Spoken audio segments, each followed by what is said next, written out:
"I consider this disloyal," Victoria said, her voice like ice as she stared at me from behind her imposing mahogany desk. "After everything Harbor Point Communications has done for you."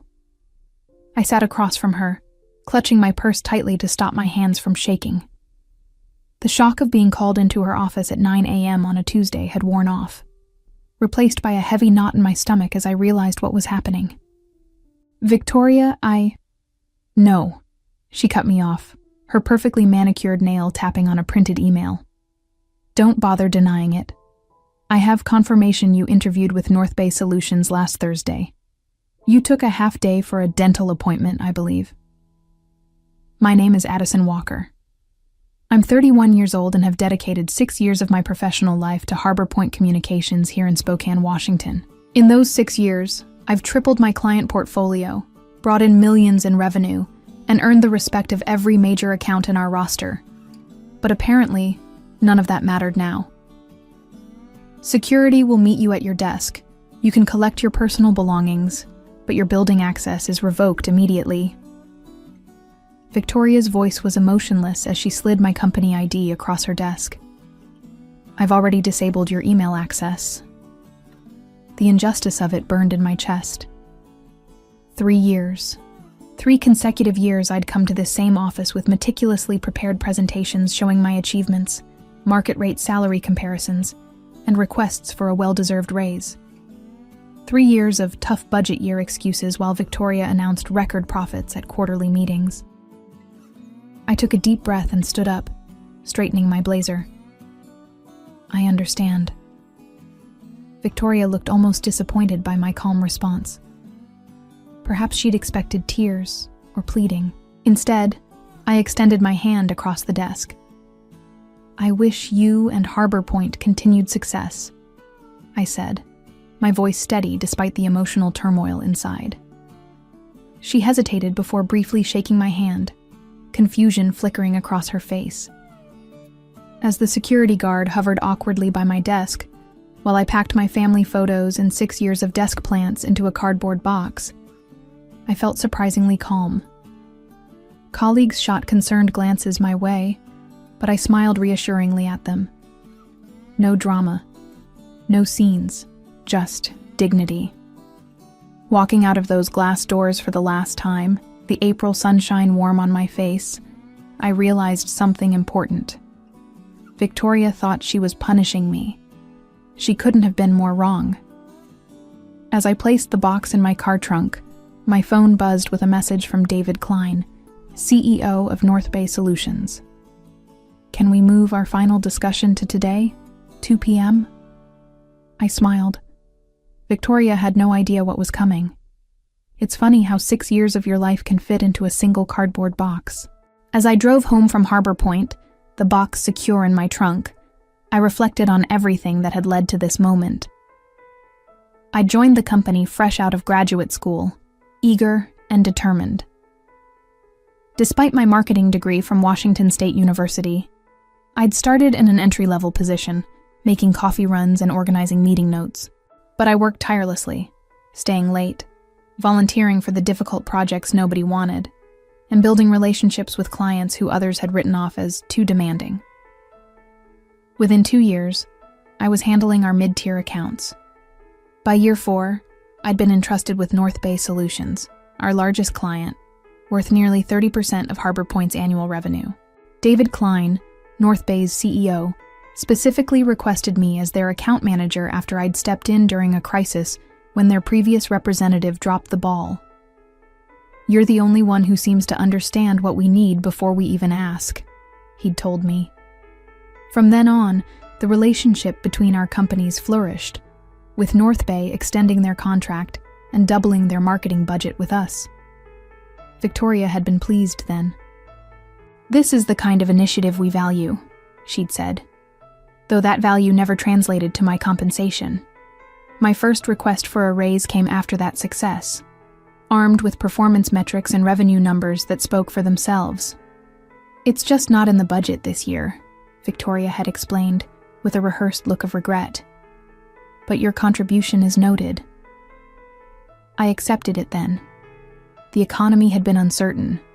and I was still building my portfolio. But the following year, after bringing in 3 new major clients and receiving an industry award for a campaign I'd designed, the same answer came. "Next year will be better," she promised. "We just need to tighten our belts a little longer." Meanwhile, Victoria drove to work in a new luxury SUV, and the company leased an additional floor in our building for expansion. Still, I remained loyal, believing that dedication would eventually be rewarded. The third denial came 6 months ago, right after I'd successfully negotiated a 40% increase in North Bay's annual contract value. "Your performance is exceptional," Victoria had said. "But we're investing in infrastructure this year. Perhaps we can revisit this in the summer." Something in me had finally broken. That night, I updated my resume for the first time in 6 years. Not out of anger or revenge, but out of self-respect. I was worth more than constant promises and perpetual denial. I just never expected Victoria would discover my job search before I was ready to give my notice. At home, I set the cardboard box on my kitchen counter and stared at it, the reality of what had just happened finally hitting me. I wasn't just between meetings or taking a day off. I was unemployed. The weight of it pressed against my chest, momentarily making it difficult to breathe. My phone rang, displaying my best friend Olivia's name. "I just heard," she said when I answered. "Thomas texted me. Are you okay?" Thomas was Harbor Point's IT specialist and Olivia's boyfriend. News traveled fast. "I'm processing," I replied honestly, sinking onto a kitchen stool. "It happened so quickly." "It's completely unfair," Olivia said, her voice rising with indignation. "Everyone knows you're the only reason North Bay has stayed with Harbor Point this long. Victoria's just intimidated because you're better at the job than she ever was."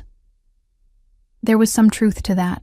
Victoria had been the company's star account executive before moving into management. Many of us suspected she missed the recognition and client relationships, often inserting herself unnecessarily into my meetings with North Bay. "The worst part is how she did it," I said, feeling a flash of anger. Like I'd committed some kind of corporate treason by looking for opportunities after being denied advancement for 3 years straight. "It's her loss," Olivia replied firmly. "And honestly, Addison, maybe it's for the best. You've been undervalued there for years." She was right, of course. I'd stayed at Harbor Point out of loyalty to my clients and colleagues, not because it was the best choice for my career, but getting fired like this, escorted out by security as if I were a criminal, that stung deeply. My phone beeped with an incoming call. David Klein. "Olivia, I need to take this. It's North Bay." "Go, take it. Call me after," she said before hanging up. I took a deep breath and answered. "Addison, I just heard what happened at Harbor Point," David said, skipping pleasantries. "Are you available to come in today? I'd like to accelerate our conversation." My heart raced. "Yes, I can be there at 2 p.m. as you suggested." "Excellent. And Addison, don't worry about what happened this morning. Sometimes these things have a way of working out for the best." After hanging up, I stared at my reflection in the kitchen window. The woman looking back at me wasn't defeated. She was being set free. I showered and changed into my best suit, the one I reserved for pitching new clients. As I applied my makeup, I felt a strange calm settle over me. Victoria thought she had punished me by firing me so abruptly, but perhaps she had done me a favor. That morning had been humiliating, but it had also been clarifying. I had given Harbor Point my loyalty, creativity, and countless unpaid overtime hours. In return, I'd been undervalued and discarded. Whatever happened next, I knew one thing for certain. I would never again give my best to people who couldn't see my worth. It was time to step into my power. The North Bay Solutions headquarters occupied the top 3 floors of a gleaming glass building in downtown Spokane. Unlike Harbor Point's dated office with its beige walls and aging furniture, North Bay embraced modern design, open spaces, collaborative pods, and walls of windows showcasing mountain views. As I rode the elevator to the 30th floor, I mentally rehearsed what I would say in my interview. I'd need to explain my sudden availability without sounding bitter about Harbor Point. Professionalism was key, even when discussing uncomfortable situations. The elevator doors opened to reveal David Klein himself waiting in the reception area. "Addison," he greeted me warmly, extending his hand. "Thank you for coming on such short notice." David was in his early 50s with salt and pepper hair and a reputation for being both brilliant and fair, qualities I'd come to appreciate during our 3 years of working together.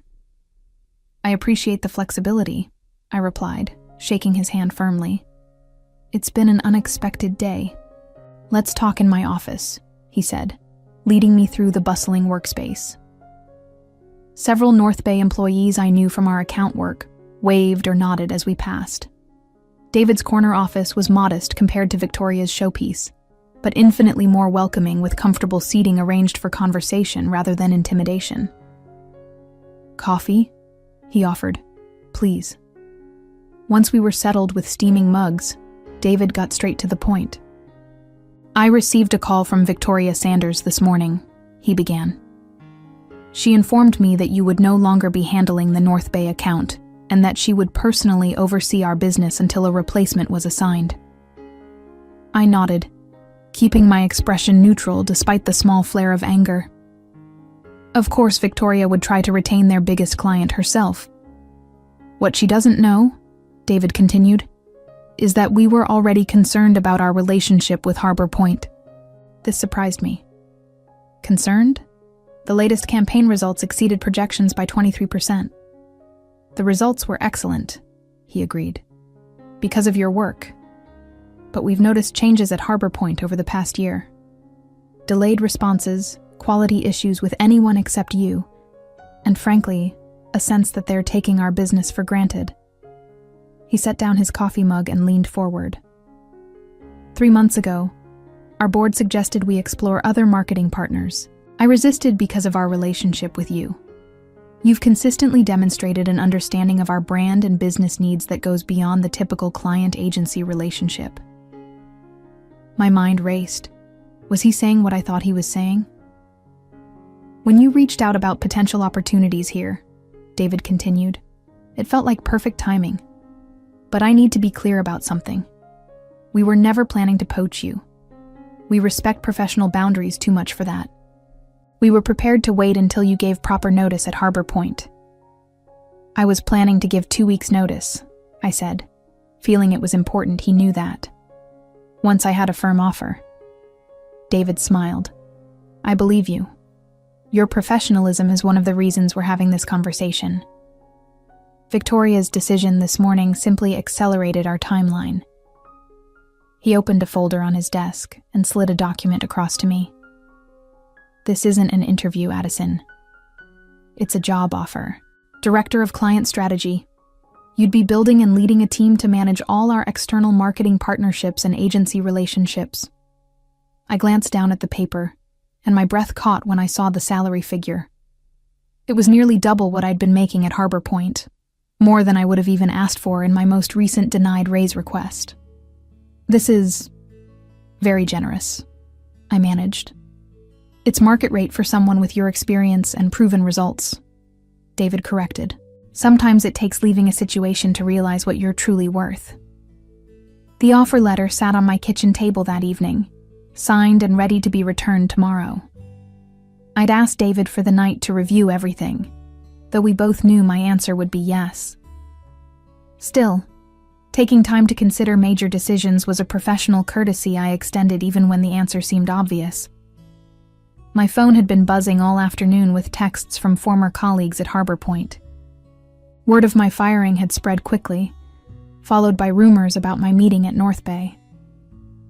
I'd responded to a few close coworkers but avoided getting drawn into office gossip. A text from Thomas came through. "Victoria called an emergency meeting after you left, told everyone you were terminated for breach of company loyalty, and that we should all remember that Harbor Point rewards loyalty above all." The irony wasn't lost on anybody. I shook my head. Victoria was trying to make an example of me, but from Thomas's message, it seemed her approach might be backfiring. Another text arrived, this one from Jessica, our receptionist. She's been locked in her office making calls all afternoon. Looks stressed. Guess someone's worried about North Bay. I didn't respond. There was no satisfaction in Victoria's distress, only a renewed certainty that I'd made the right decision to look elsewhere. A company culture that valued loyalty but offered nothing in return wasn't one I wanted to be part of anymore. My phone rang, an unknown number. Curious, I answered. Addison Walker? A woman's voice asked. Speaking. This is Elaine Winters. I'm on the board at Harbor Point Communications. My stomach tightened. Board members rarely involved themselves with employee matters. I understand there was an incident today regarding your employment, she continued. I'd like to meet with you tomorrow to discuss it. Victoria may have been hasty in her decision. So that was it. Victoria had fired her most valuable account manager without board approval, and now North Bay was potentially walking. Damage control. I appreciate the call, Ms. Winters, but I've already accepted another position, I said, keeping my tone respectful but firm. A pause. May I ask where? I don't think that would be appropriate to share at this time. Another, longer pause. Addison, if this is about compensation, I'm sure we can revisit those conversations. The board values your contribution to Harbor Point. The irony was almost painful. 3 years of documented rejected requests for appropriate compensation. And now, suddenly, the board valued my contribution. It's not just about compensation, I replied honestly. It's about respect and recognizing employee worth before they have one foot out the door. Perhaps we should discuss this in person, she pressed. Tomorrow morning? I thought about it. While I had no intention of returning to Harbor Point, there was something to be said for professional closure. I can meet at 9 a.m., I agreed. But to be clear, I've signed an employment contract elsewhere. I'm not coming to negotiate a return. Understood, Elaine said, though her tone suggested she didn't believe me. I'll see you tomorrow at our offices. After hanging up, I poured myself a glass of wine and stepped onto my apartment balcony. The spring evening was cool, but pleasant, the city lights beginning to twinkle as dusk settled. Tomorrow would bring a conversation I hadn't anticipated having, but perhaps it was necessary. A chance to articulate what had gone wrong at Harbor Point, not just for my own closure, but as feedback that might benefit those who remained. My phone buzzed with an email notification from David Klein, subject line, "Welcome to the team." Whatever happened tomorrow, I knew one thing for certain. I wasn't looking back. The Harbor Point reception area felt strange to enter as a visitor. Jessica's eyes widened when she saw me, her professional smile faltering. Addison? You're here for the meeting with Ms. Winters? That's right, I confirmed, signing the visitor log. Another surreal moment. I'll let her know you've arrived, Jessica said, then lowered her voice. For what it's worth, everyone's talking about how wrong this was. You were the best of us. Her words warmed me. Thank you, Jessica. The elevator ride to the conference room gave me a moment to center myself. I had dressed professionally in a navy suit, not to impress, but to remind myself and everyone else that I was approaching this meeting as an equal, not as a dismissed employee seeking redemption. Elaine Winters was already waiting when I arrived, a slim folder in front of her. In her 60s with silver hair cut in a precise bob, she had the poised confidence of someone used to making million-dollar decisions before breakfast. Ms. Walker, thank you for coming, she said, standing to shake my hand. Please have a seat. I expected Victoria to join us, but as Elaine closed the door, it became clear this would be a private conversation. I've reviewed your personnel file, Elaine began, opening the folder. 6 years of excellent performance reviews, consistent growth in your account portfolio, and 3 formal requests for salary adjustment, all denied. She looked up at me. I was not aware of this pattern. This surprised me. I assumed compensation decisions were reviewed at the board level. Major compensation changes, yes, but management has discretion within certain parameters. Elaine's expression remained neutral, but her tone suggested disapproval. Victoria has been operating with significant autonomy. I see. What I don't see, she continued, is documentation justifying your termination yesterday. There's no company policy prohibiting interviews with other organizations. I kept my response measured. The word used was disloyal. Elaine's eyebrow arched slightly. An interesting choice, given the circumstances. She closed the folder. Ms. Walker, I'll be direct. The board would like to offer you reinstatement with the adjusted compensation you requested in your last review, plus a 10% increase and the title of Senior Account Director. The offer was better than anything Victoria had been willing to consider, but it came 3 years and one humiliating dismissal too late. That's a generous offer, I acknowledged, but as I mentioned on the phone, I've already accepted a position elsewhere. At North Bay Solutions, Elaine stated, not asking. I didn't confirm or deny, maintaining professional boundaries. My new role begins Monday. Elaine studied me for a moment. Victoria is concerned North Bay may reconsider their relationship with Harbor Point given your departure. And there it was, the real reason for this meeting. Not concern for how I'd been treated, but fear of losing a major client. That would be a question for North Bay, I replied carefully. Indeed, Elaine nodded, seeming to appreciate my discretion. One last question, if I may. What could Harbor Point have done differently to retain you? The question was unexpected but welcome. I took a moment to consider my response.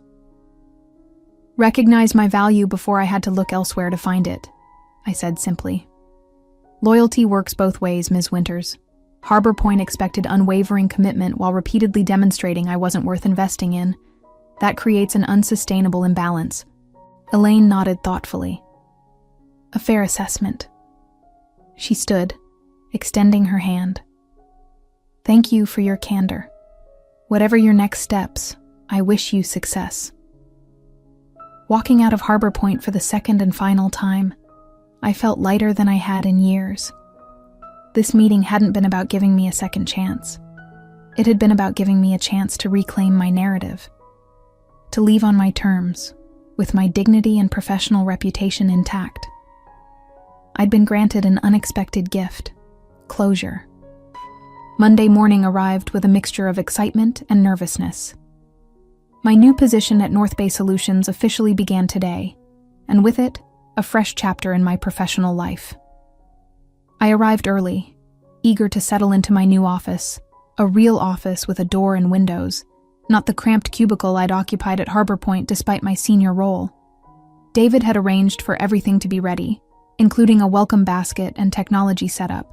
At 9 a.m., he stopped by to introduce me to my new team, 5 talented marketing specialists who would be working under my direction to manage North Bay's various agency relationships.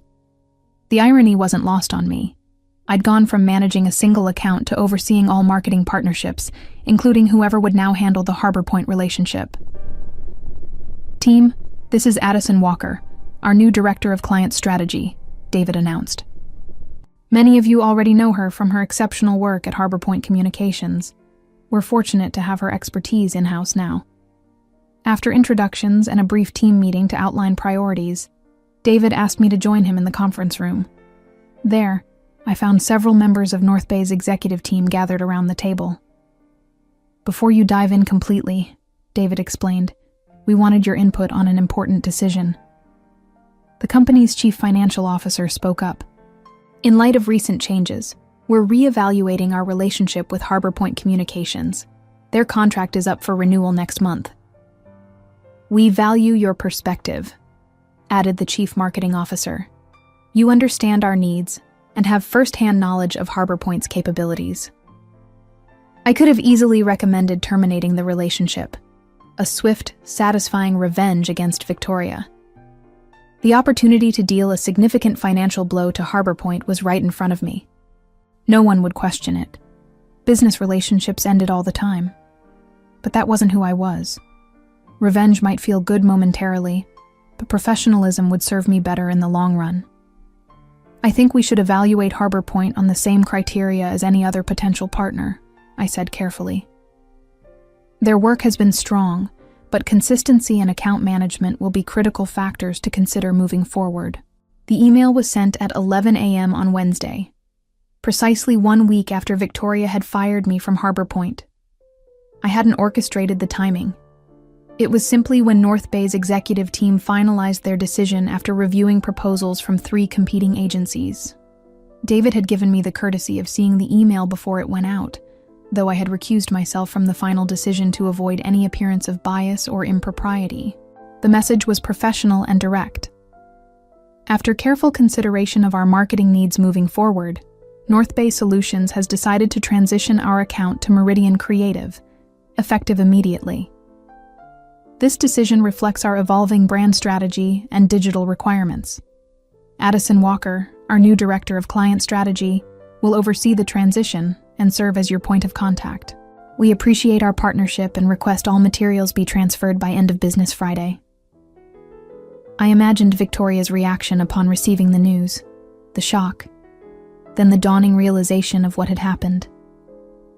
Not only had she lost me, but now she had lost North Bay, a client representing nearly 30% of Harbor Point's annual revenue, and I would be the one managing the transition.